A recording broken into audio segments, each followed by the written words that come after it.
We definitely do have a problem. You are definitely working too hard. If you responded to the things that we sent you and emails and posts and stuff about this particular class, then chances are that is the case. You're working too hard, you're working too much, you're completely stressed out. And if you're being honest with yourself, you really can't think of any other way to run your business. This is the first thing that I want you to write down because this is really important. And this will be kind of a theme that we come back to a few times in a few different angles. The first thing is that if you do things correctly, your business's success is not tied to how many hours you work. If you do things correctly, your business's success is not tied to how many hours you work. As obvious as that sounds, the first thing you think of is, oh, I never thought of it like that. Then you definitely need to write this down. If you are like, well, that sounds pretty obvious, Molly, chances are as we go along, you'll realize that you are not in practice believing this, that you just think that you just have to work harder and work more hours and get more people and that everything is about more, more, more. I don't like just saying you got to do more of everything. I like telling you to get rid of stuff and just focus on a couple of specific things and that's it. So if you are like most trainers, you have a ton of things on your mind, you're overwhelmed by people,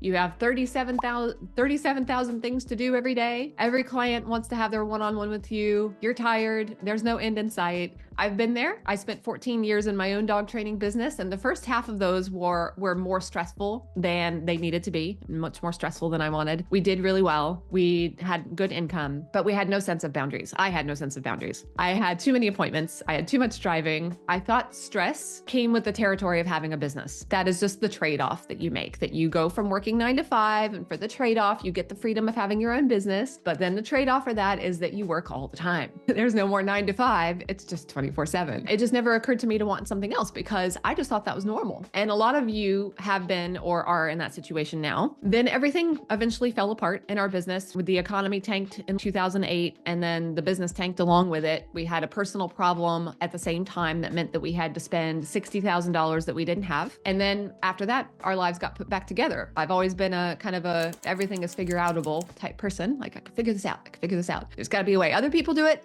There's got to be a way. So that was always my mindset. So after that, we did figure things out, pulled ourselves out of it, went back to the drawing board, figured out what we were not doing correctly all along that contributed to that problem. And after that, we had consistent multiple 5-figure months in our dog training business. I worked less. We had better clients. I laughed more. The dogs were trained better. Clients listened. And then I could just be done with work when I was done with work with plenty of time off and have dinner without checking my phone. And I want the same thing for each of you.